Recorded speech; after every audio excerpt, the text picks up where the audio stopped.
Thank you.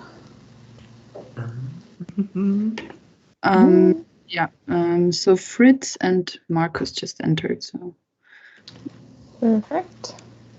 Good morning, everybody. Good morning. How are you? I'm good.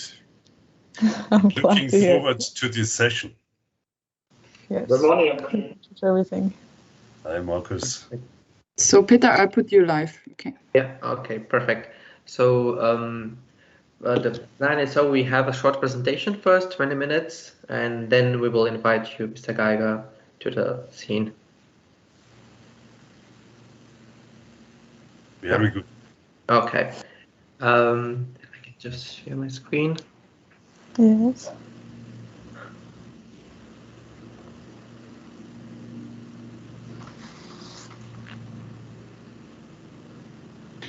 Can you see that? Yes. Yes. You just need to click share, Okay. and then it should be fine. Yes. All right. Perfect. Thank you, Peter. Then I welcome everybody to our session today. I hope you very much enjoyed the deep dive days. And yeah, I'm Nora. And I'm Peter. And I'm here with Peter. And today we just want to walk you through some basic Makeathon concepts. And yeah, the agenda for today specifically is that we're going to start with the Makeathon concept, and we'll walk you through the support you'll get over the weekend, the submission process once you've finished your project, the jury concept, and the awards. Perfect. So before we dive deeper into these topics, I would like to ask you a question, and that is, what excites you the most about the TUM.ai Makeathon? And in order to answer this, we have set up a poll. Just a second. Let me just turn it on. Where can they find the link to the poll? I just have to switch windows. Just a second. Very cool.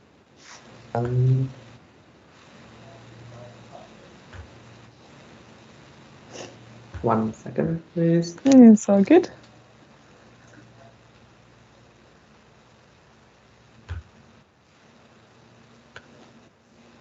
So here you can see this website. So go to menti.com and use the code 62736163, and all of your answers will pop up here.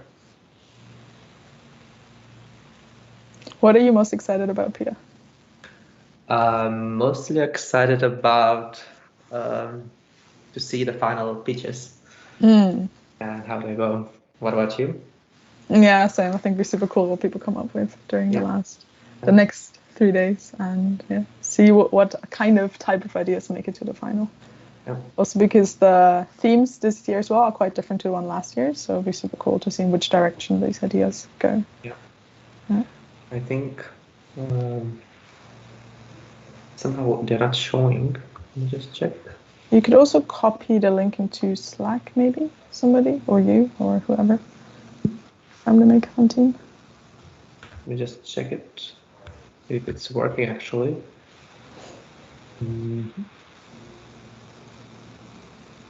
One moment, please.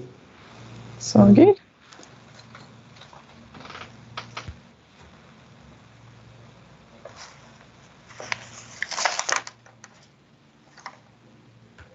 Yes, we have started to receive some answers. Can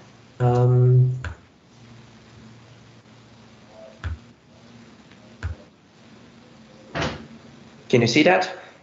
Yes. So we have received innovation, creativity, our finished product, teamwork, collaboration, and challenge. Challenge, yeah.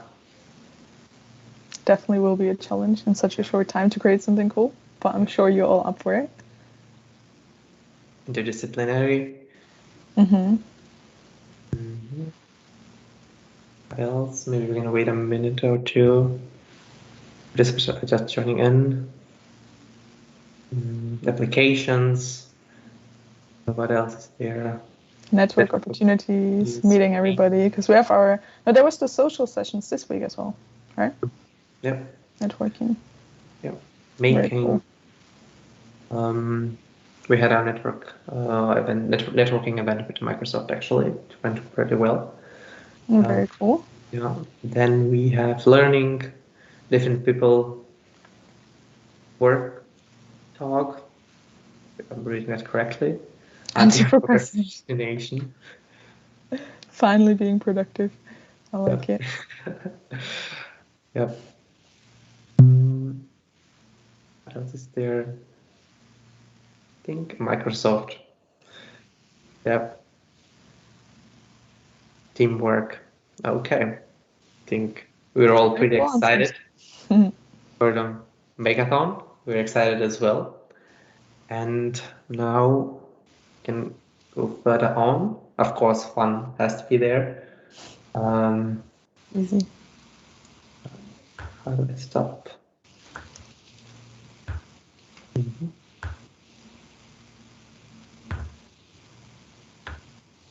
Alrighty. Looks good.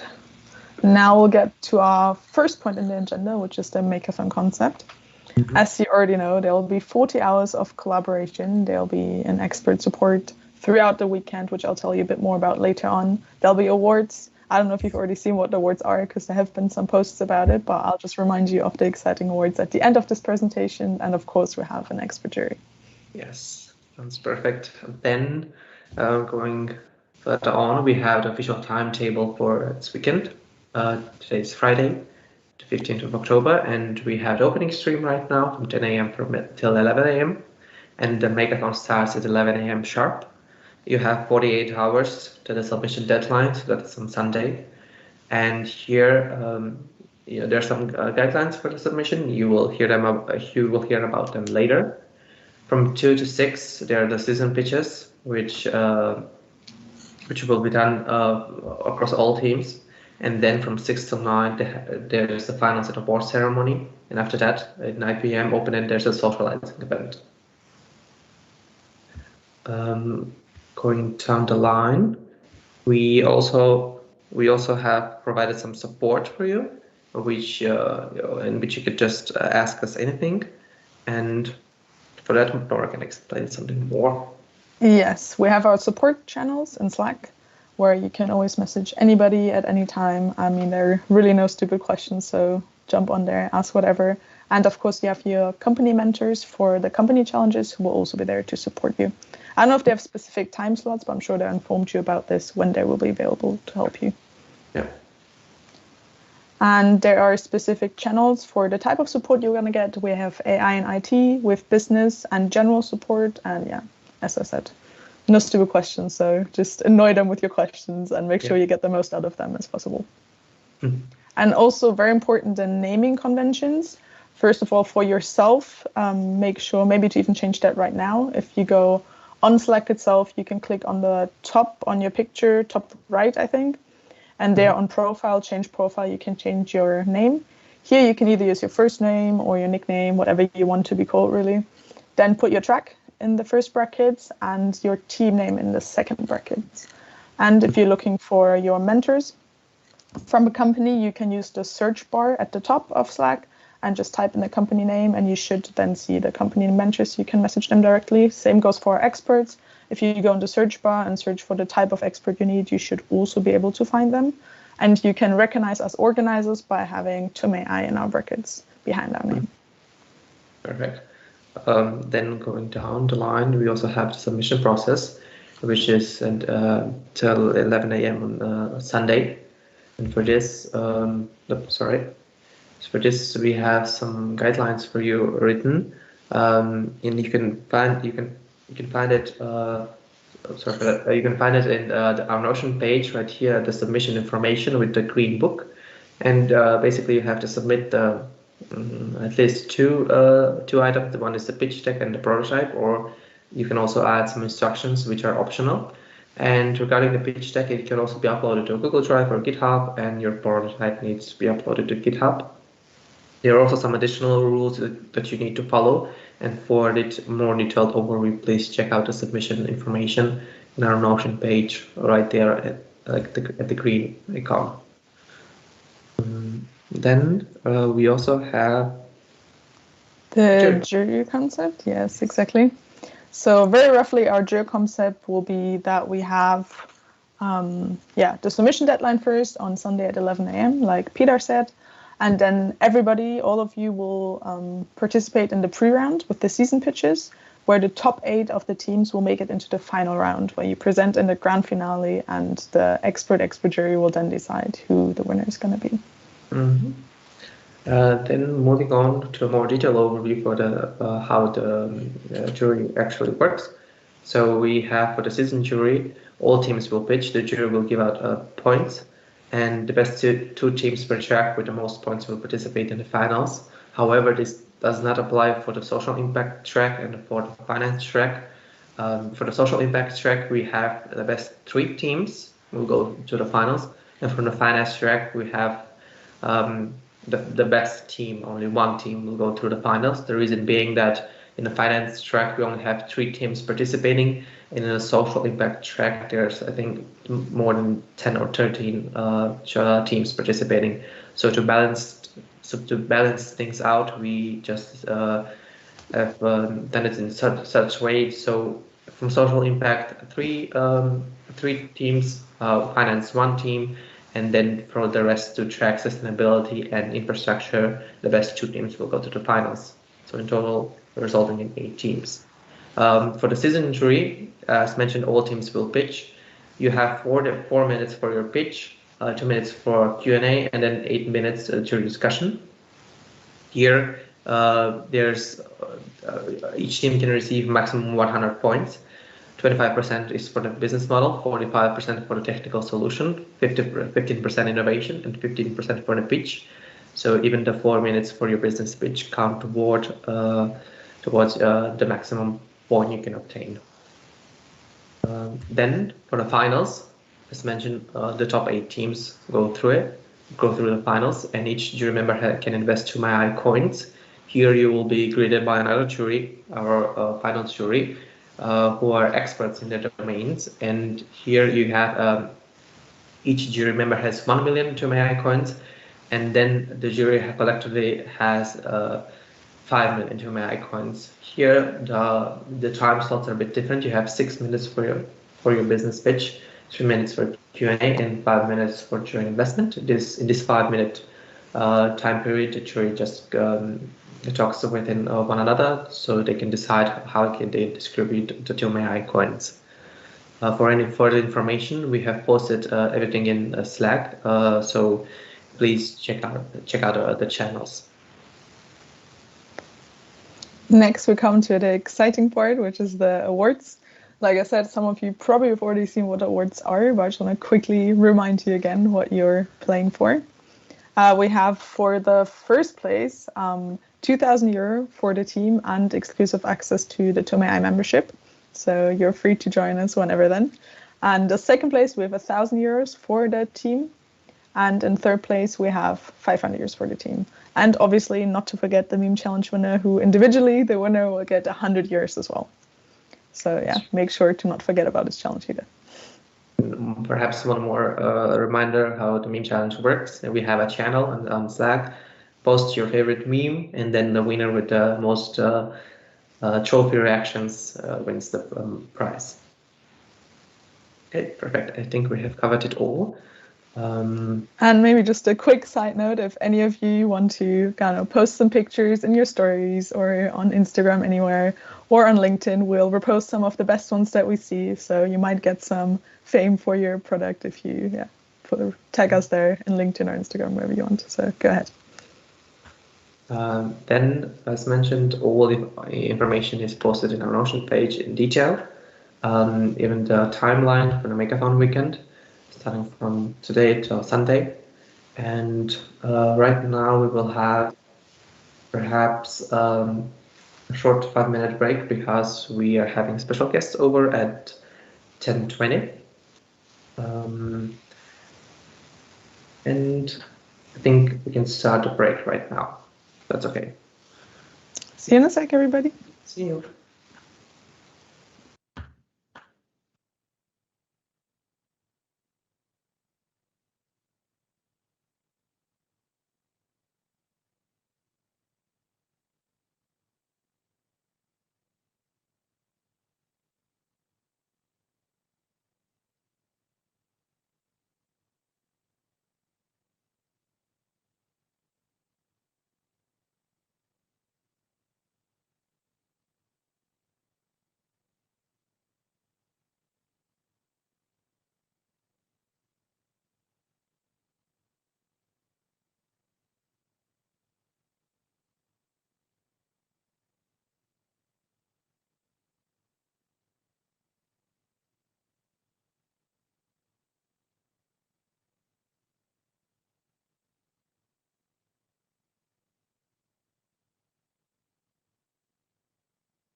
All right, we are back from our break. And I would like, before continuing, to mention two things. First of all, I would like to share my screen. Here for Sunday, we have, again, the submission deadline at 11, then from 12 to 12 a.m. to, sorry, from 12 a.m. to 4 p.m. is the season fishes, and then from 6 to 9 p.m. finals, and then from 9 till open end is a socializing event, which takes place on Ubuntu, and you will receive a link for that. And one other thing that I would like to mention is that we also have special Azure access. So if you would like to use Azure for your project during the Makeathon weekend, please write it down in the special channel for it on Slack. So you received the voucher and you can use Azure for your project. Correct. And then, according to our timetable, now we have a talk from TUM Venture Labs by Andreas Liebel and Klaus Diganer. Are they here?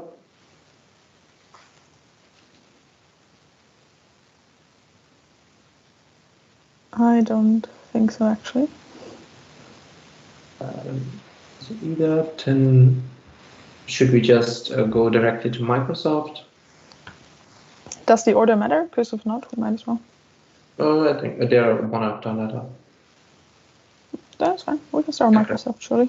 Yeah, then we move on to Microsoft. The talk is going to be held by Fritz Geiger. Good evening, Mr. Geiger. Nice to have you here. Hello, everybody. Pleased to be here, and it's a privilege to give a short keynote on Microsoft.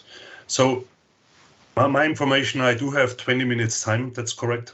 Yes, that's true. Very good. Then let me show or share my slides. Give me 1 second. Go ahead. Please let me know when you can see it. Yes, looks good. Very good. Tim, good morning. And I'm very happy to talk about Microsoft for the next 20 minutes. It's kind of doing magic to talk about Microsoft, and having only 20 minutes, I maybe could also talk maybe 1 hour at least to bring you or to give you some insights to Microsoft. But I will try my very best to share some thoughts, what makes Microsoft so very special. Before doing that, let me just introduce myself. Fritz Geiger, I'm the HR lead for sales, for the sales community here in Microsoft Germany. I'm covering the enterprise and the public sector team. I'm working for Microsoft now for 4 years. Before that, I was working quite some time for Hewlett Packard, and spent all my time, my professional time over the past 25 plus years now in the IT, but also always in the HR department. So do have plenty of insights coming out of the mid of 90s with a very hardware-driven, focused business here into the 2021, and talking about edge computing and hybrid work, stuff like that. So that's not the core topic of today, but just want to mention that as well, and want to do now the following, give you some insights to Microsoft. Microsoft, when we started, it was in 1975 in the US, actually in April. It looked like that, and it was built as so many companies at that time in a garage. And you can see maybe the most relevant stakeholder in two of these pictures. In each of these pictures, it's Bill Gates. In the right picture, he's based on the left-hand side, down in the corner. And he was driving that company, creating the first steps, and having a mission statement at that time already, which was bringing a PC on each and every desk on the world. And that was something he strived for together with his team. They did that. They created stuff in the mid of 70s, and they brought it over to Europe. And there we created and kicked off our Microsoft business in 1983. So already close to 40 years of Microsoft in Germany, more than 40 years, almost 50 of Microsoft all over. That's when we started. And this is a journey team where we actually developed ourselves and did that the following way. We have now reached in 2020, last year, a number of roughly 156,000 employees all over the world. We are doing business in more than 120 countries all over the globe, which is fantastic. Being a global player makes so much fun and give us the opportunity which Bill defined down in the 70s and in the 80s and brings us to the situation where we're in. We are absolutely driven, of course, by commercials, but not only by that, but impressive to see the numbers. We have reached a revenue last year of 143 billion US dollar. And how did we do that? Well, we make products people love. That's our conviction, and you can see here the solution areas we are in, beginning with gaming. So I think you are the generation where gaming makes much more sense and is often handled and discussed as in my generation, but we are a provider in terms of gaming. Xbox is very prominent there, and I think we make, just to check as I get signals. Can you still hear me?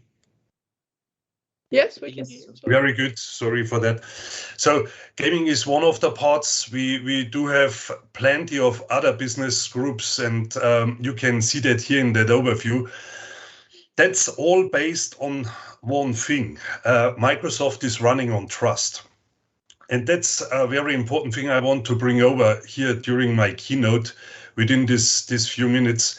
It's very important to understand that each and everything we are doing in our daily business, in the interaction with customers, in the collaboration between employees here, it's all based on this very relevant aspect of trust. So whenever you are interested in Microsoft and whenever you get in touch with us, mainly over the weekend now or later on, then you will always, and hopefully you will do this, but you always please bear in mind each and everything we are doing here is based on trust. Things you get in touch with over the course of time will also be in terms of products. Modern life, for example, a very interesting thing is modern work. We do have plenty of business applications out there in the industries. Application and infrastructure, very important. A topic which may be interesting, especially for you, might be data and AI, artificial intelligence. Excuse me. This is something we are very focused on, and especially the topic of security. This all sums up, team, with the aspect of tech intensity. We are, of course, not only a commercial-driven company, but also a very tech-intense company, and that's something we are extremely proud of. And I think, therefore, you are the right audience to address this. And sorry for maybe running through this presentation a bit later on. I do have 20 slides, and for sure this will be too much or too many for 20 minutes. What I'd like to share here is a picture out of 2014. You can see the three CEOs of our company we had so far over the past roughly 50 years. So on the left-hand side, Bill Gates is clear. On the right-hand side, Steve Ballmer. He was in between, and now since 2014, Satya Nadella is running our businesses and is heading this company. Satya Nadella makes a difference. Why? In between the time we made progress over all the years and over all the decades, but we were in between some kind of tech company progressing, yes, but mainly prominent based on products you all know, office products. You're all working most likely with them. But Satya made then the difference and said, well, we need to become more relevant for the community. And he was basing that, and still is doing that, on a mission statement, which means that we are doing each and everything here for the outside world, not for ourselves, but for the outside world. And I come later on to that. So what is also remarkable is that we had, over the course of roughly 50 years, only 3 CEOs, excuse me. And with that, we are making the difference also here.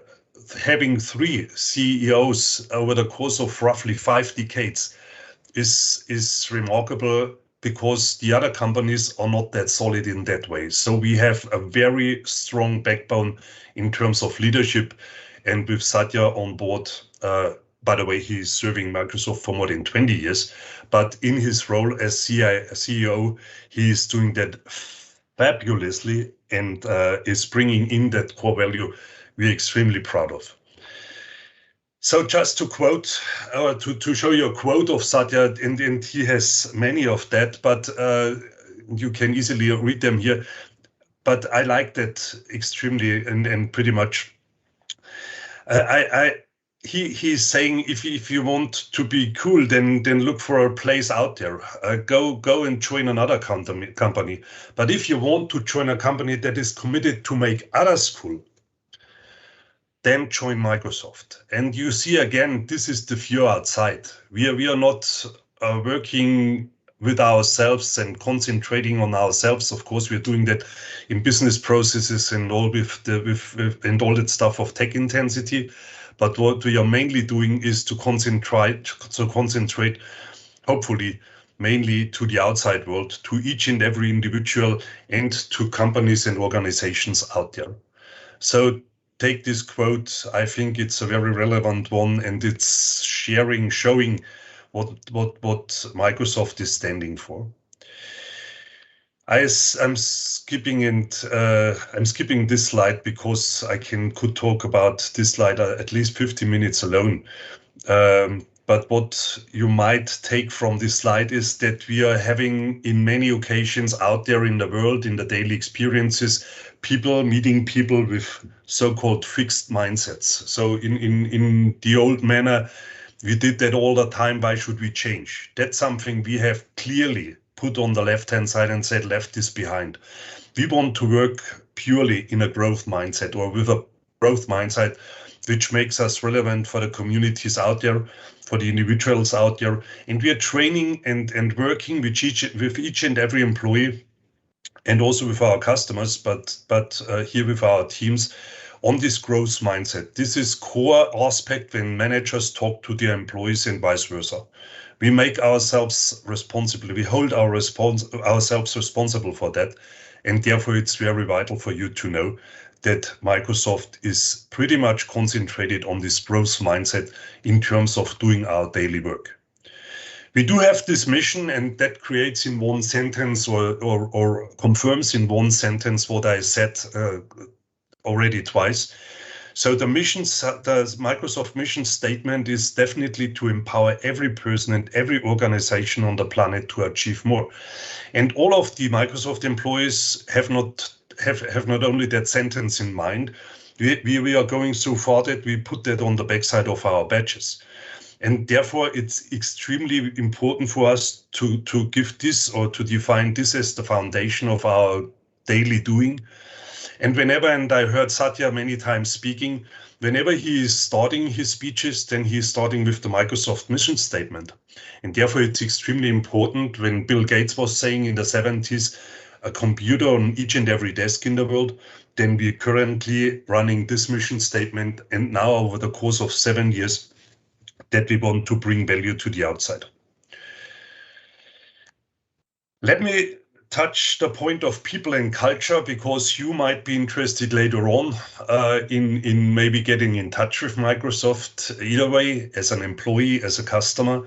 So therefore, it's important for you to know what about people and culture, something which makes us absolutely or which helps us absolutely vital and focused on is to give full flexibility to all of our employees.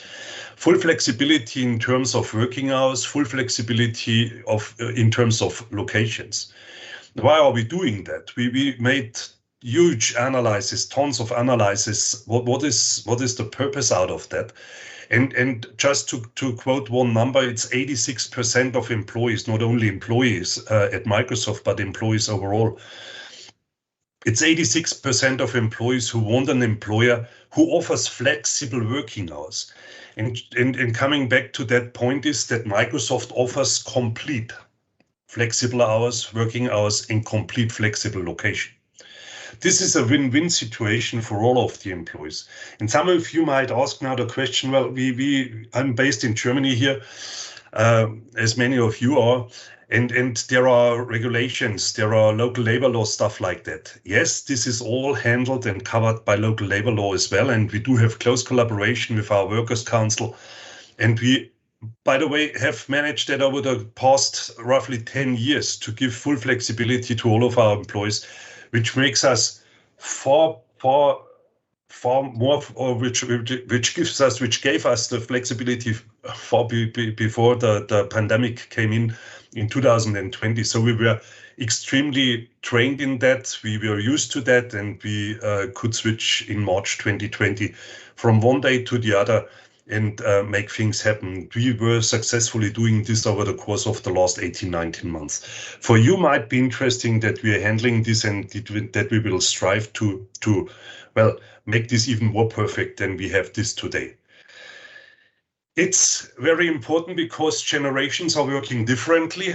And just to touch this briefly, generations are maybe concentrated in each and every generation. People are concentrated on and have the wish to work on regular hours, can do this each and every day in Microsoft. Some others might start their day later and end this then also later. Some maybe bring their impact within 5 hours and not in 8 or 9 or 10. So this is all really appreciated. And therefore we give even here full flexibility and also aligned it to the different styles of working. We know that companies who give this flexibility give flexibility not only in terms of working hours and flexibility with regards to locations, but also to, maybe it's not flexibility to hierarchies, but to reduce them and maybe also to cancel the hierarchies. Hierarchies are outdated, and we know that companies who are doing that are 3 times more effective than others which are doing or who are not doing this. With that, we know that the core of our doing is to build networks and interdisciplinary hubs, which is definitely not only the preferred model for the future, but is today already in place. When seeing at this pie chart, it's not a pie chart, it's just a visualization of people maybe use their time in terms of, well, there is a part of the day where you see that in orange build up in the down selection, in the down sector, but maybe you work some part of the day in terms of starting at 8 or 9 and ending by 5 or 6. That could be one position within this circle of a day. This should build up 24 hours. You are socializing, you're waiting, you have free time, you're doing sports, you spend time with the family, with friends, you're collaborating. That could be one picture, but from our end and from our perspective, it's not the picture which is in place these days and should be.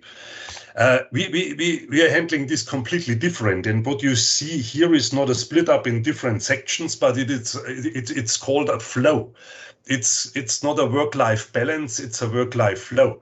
And this is something we identified as people really use their time. And why shouldn't we give open door to that and say, well, if you want to break or make a break during the day to cover your family aspects or to cover some individual aspects like doing sports around lunchtime, then feel free to do so. And whenever you want to work late in the evening, hey, please feel free to also this kind of topic. And whenever you're sitting in the office and want to maybe order a pair of shoes in the internet, why not? If that creates your day and makes you more successful, then simply do it. So bringing that to one headline, it's just our intention, and we have implemented it extremely successfully, that people can use their time how they want. It's the main aspect we are talking about, not splitting time up, but looking at the impact employees bringing to within their job and to the outcomes Microsoft is defining. So with that, I'm already at my 20 minutes, but I just want to give you a flavor of how we are using time, of how we are defining these topics around it. And please take with you that we are talking about full flexibility in many, many aspects with regards to working hours and time, and that we simply focus on the topic of bringing in the impact, which makes definitely the difference. To end maybe and lead you through and give you some insight how a Microsoft Office looks like. You will find not only single office which is reserved for a person, and not only for and not at the end of the day also not for our AVP. She's working exactly right down where we are located. And I just want to give you a flavor how Microsoft offices are look like. So you can see this individual spaces where we have very focused on the upper left corner, where we have very focused options to work on a desk. We have collaborative areas, and we have this converse space where we can sit together. And what you're doing over the weekend now is something we are doing not mainly over the weekends, but between Mondays and Fridays, is to bring in that content and to create impact in these different areas. So the pandemic taught us to not only be in the office, which was and is flexible anyway, but to also work outside of the office. And you can see here just a number of pictures which show wherever you want to work, you can do this.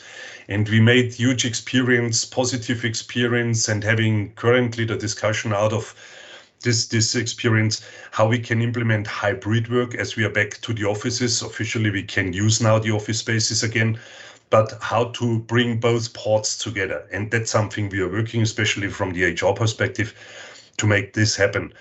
Out of office happened quite successfully. We experienced that as a, of course, difficult time in terms of the pandemic itself. But at the end of the day, we managed that in terms of bringing impact further on and make Microsoft successful. Full flexibility even here. And of course, we are bringing all the stuff to our employees, which makes them working effective in terms of having a good laptop, having a phone which is functional. And with that, this is in our core and in our thinking. So last slide. Please take this with you, team. Our Microsoft culture, I think, is identifying also our success out there. You might have followed the development, the evolution of our stock price, especially during the last 3 years. It's all based on our culture. And you might know this quote from Peter Decker that culture eats strategy for breakfast. Yes, that's true. What we underlining or what we doing under this headline, the Microsoft culture, is definitely this already mentioned growth mindset. We held ourselves accountable on this. We are customer obsessed, definitely we are. Customers are in the core of each and everything we are doing.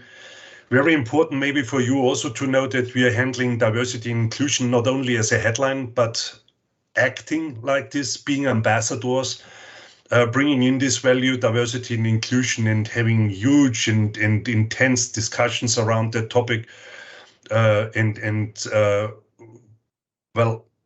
making the way for this diversity and inclusion aspects. We have implemented ERGs, employee reference groups. We are in close interaction. We want to know what is in there, what makes Microsoft even more successful at the end of the day, and brings me to the last point, which is one Microsoft. We are not running into a certain direction, but we are handling as one company. We are acting as one company, handling this day by day and bringing so value, hopefully, to the communities out there, to the individuals, to the organizations, to customers, maybe to you, and being successful as one Microsoft, but being also doing that in a very conscious way to bring things forward. And with that, team, I just want to be also respectful in terms of time. I want to end. Culture starts at the top, but shouldn't stay there. It's here, spread all over the company, within all employees, within all departments. And with that, a German quote, last slide, promised. We have underlined it and summarized it in the quote, gemeinsam gewinnen, einfach machen. That's something we are striving for, to be creative, to bring the best out of our daily work.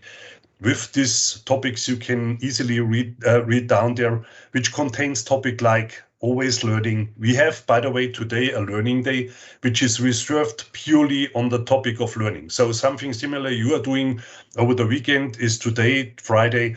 We have reserved the whole working day for learning activities, and each and every employee at Microsoft Germany is entitled to now open books, open the internet, learn something which makes the next steps possible.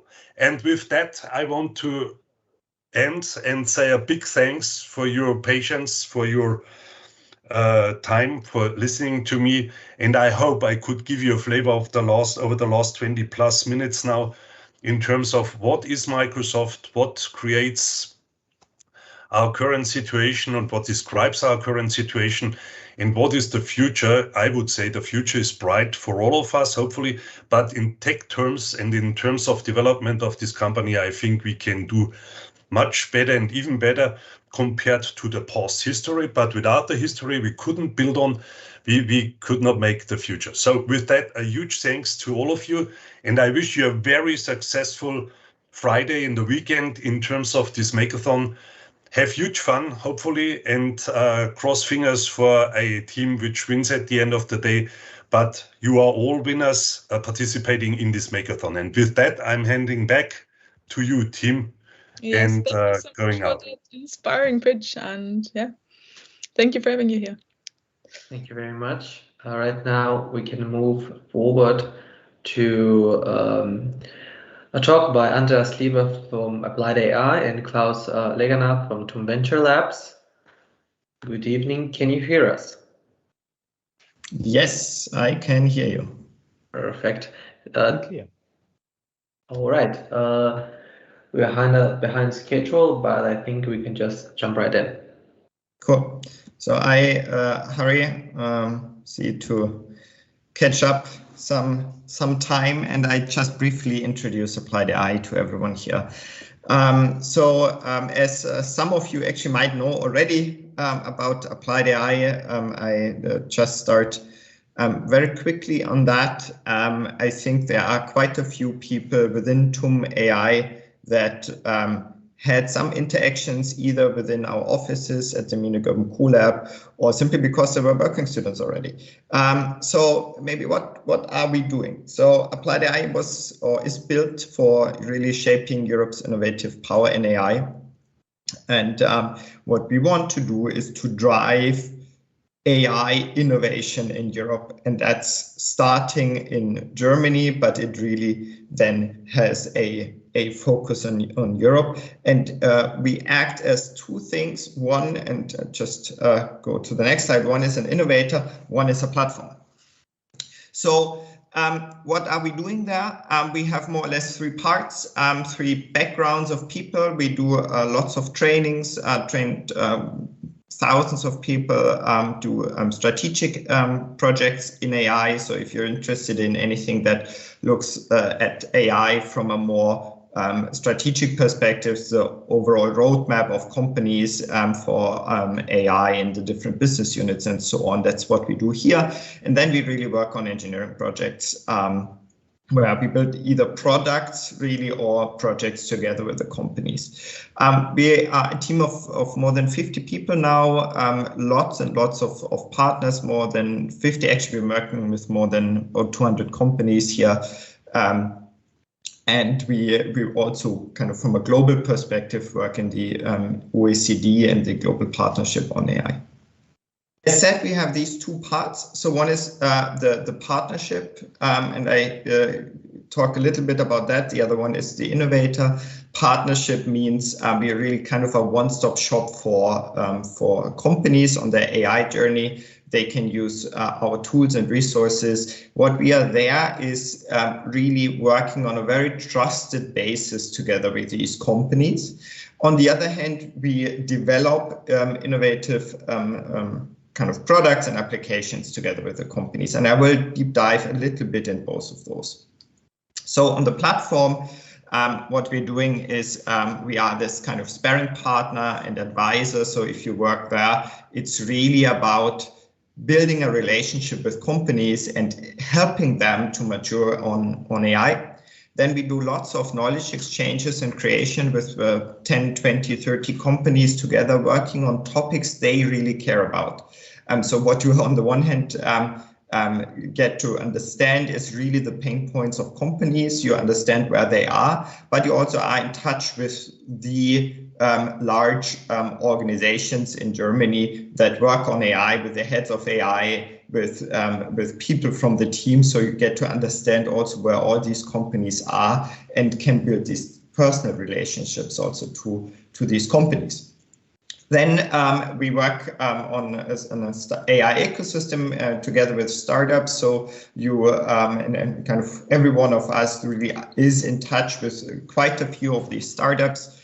Then we do lots of trainings. That could be, we did trainings for the Pfennig Parade and for kind of Azubis and apprenticeship schools, but also for then kind of board members of companies. So very, very broad range of what we're doing here. And then what we have, it's called Transfer Lab. Some of you might know that already, where we really dive deep into specific topics like model calibration, Bayesian networks, explainability, data valuation tools, and so on, to develop content that we can then teach and transfer to our partners. So that's what we do in this platform business. And again, what we want to be there and what we are is really these kind of trusted sparring partners of these companies. So everyone that works in that part is then really on kind of with the teams together, creating these assets in these different parts, and on the other hand, interacting with our partners with the topic of these specific parts. The other side is the innovator. So what we do there is really build these innovative products in state-of-the-art AI engineering. We mainly focus on 4 different parts. One is computer vision sensor systems. What we do with VDA, village data analytics, for example, is to identify rural areas or villages in rural areas in Africa, to then, with the World Bank together, funnel the investments for kind of electrifying these countries through our computer vision system. We built different other systems like RGBD systems for detection and security relevant areas. We do metal detection, liquid. So using latest sensor technologies or kind of image libraries to really then build applications there.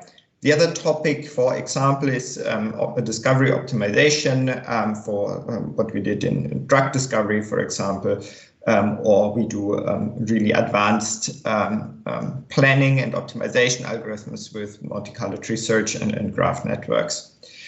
Forecasting, things like product testing by recommendations of reduced amounts of tests, or the virtualization and prediction of the behavior of chemical compounds.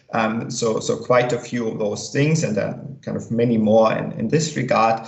And then I think one of the major areas where we work in right now is reinforcement learning based systems in control. So RL controller for autonomous plants, optimization strategies with virtual sensors, partial or fully autonomous systems in quite complex environments. So like from all of those, I think the main focus right now is reinforcement learning and kind of the interaction of kind of RL with electrical engineering and the sensors and the systems you have there.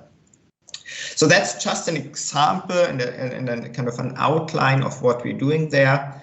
Again, we do this with quite a few of these companies, with tech partners and with the industry partners. And just well, let's see how much time we have, but 2 slides on the team.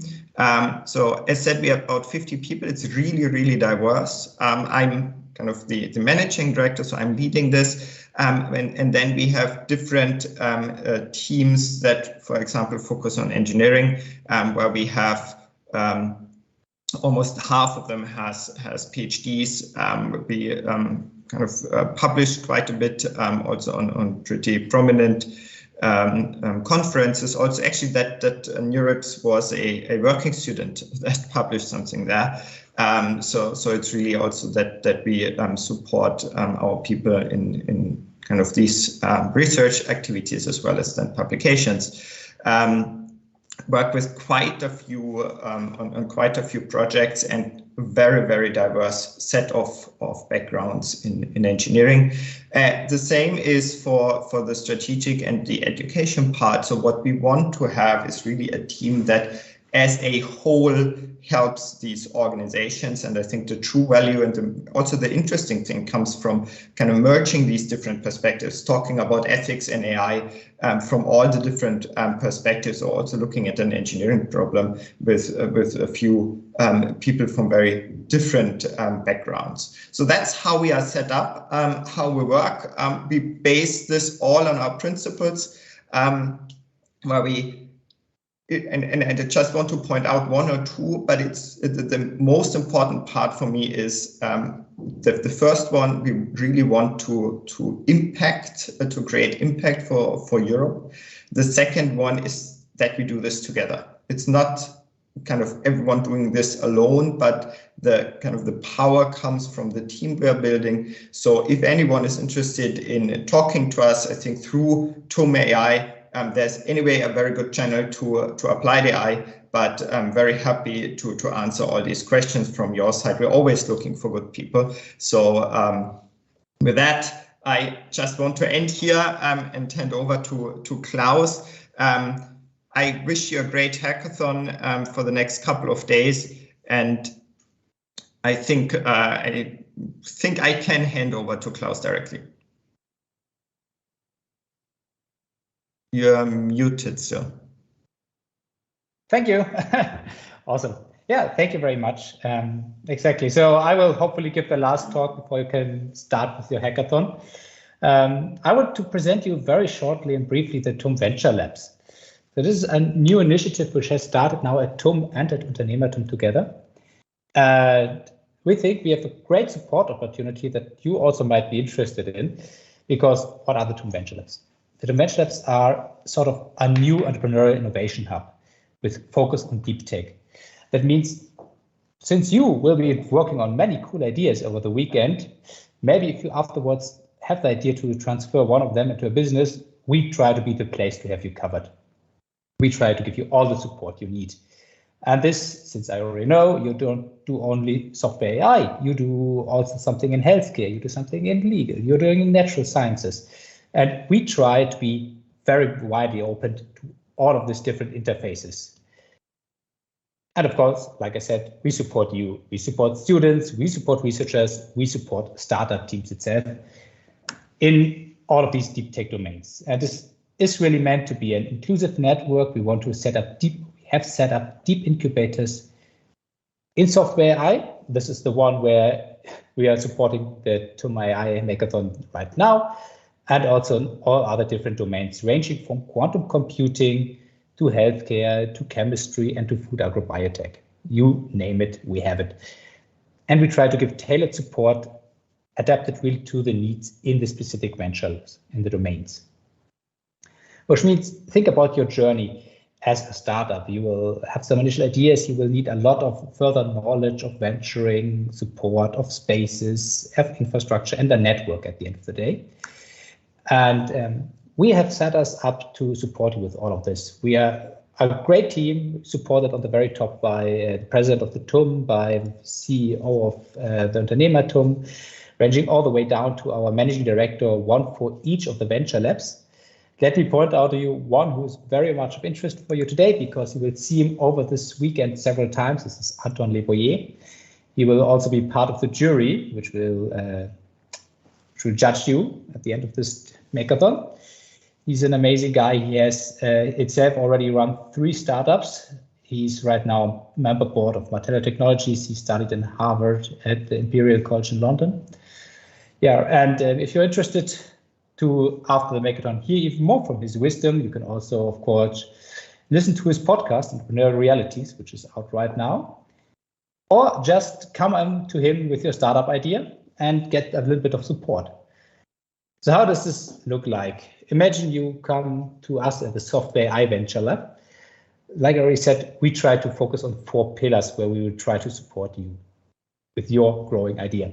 The first one is education. So when you have started with your first ideas, you will probably need further knowledge, be it on the machine learning aspects or on some interdisciplinary courses, which lets you get knowledge from the other domains on which you branch to. And we'll try to set up, in conjunction with TUM, of course, many of these courses, credit them with ECTS so they can also be supportive during your studies, no matter how your journey as a startup takes out. The next step is venturing. So when you start to develop the product more and more, you need to do market analysis. You try to have your core team, you set values, vision, you may learn how to do pitches, how to prototype your ideas. And of course, together with Unternehmertum and its great programs like Explore, Expreneurs, etc., we give you all the support you need. But eventually, when your startup comes to a great stage, you will need to reach out.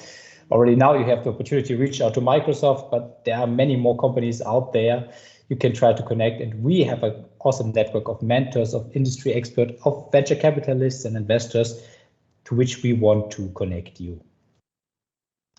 And of course, if you need further team support, we will cover you on this aspect as well. The last aspect is, of course, you will need some infrastructure and spaces. You will need access to probably computing power. You need an office. We have, for the example, here at Unternehmertum in Garching, spaces set up where promising teams can locate themselves for a period of time and work and study in a close collaborative environment with other teams. And of course, with printers, coffees, all the necessary infrastructure that you need. Given that we're already so much over time, I will brief on the interdisciplinary aspect. Like I said, there's not one venture lab, there are many. If you would work on something else, others are interesting as well. There's, for example, quantum, which is going to be the next big thing. Quantum computing is on the verge. So there are also opportunities to merge on the interface of quantum and Software.ai. In case you're interested, let me point out there's right now application open for the Quantum Entrepreneurship Laboratory. You can apply, and for you, we open it even until the end of this weekend. So it's a cool course where you learn quantum computing tasks in a junction and a team together with physicists, informatics students, and business management students. That's an awesome opportunity for you. Of course, there's healthcare, which I know many of these challenges you will work on are related about. Also, in close collaboration with Rechte ISA, we have set up a healthcare venture lab, and so on and so forth. So I think these are awesome opportunities, but I don't want to bore you anymore. I wish you a pleasant day, a pleasant weekend. Have fun with Hack and Make, and thank you. And we hope to get in contact with some of you after the hackathon. Just reach out to us. Thank you. Thank you so much, Klaus, for the presentation. Thank you very much. Right now we have reached the end of the official opening ceremony. And before we start, Please check out all the channels for any new updates. And Nora, do you have something to add before we say our goodbyes? No, nothing at all. I just wish you loads of fun, and yeah, make sure to tag us everywhere so we can repost some of them. And yeah, I wish you fun and success, and I hope to see then some of you in the final of the top 8 teams. Thank you very much. Good luck to all participants and have fun making. Have Bye, fun. guys. Bye, everybody.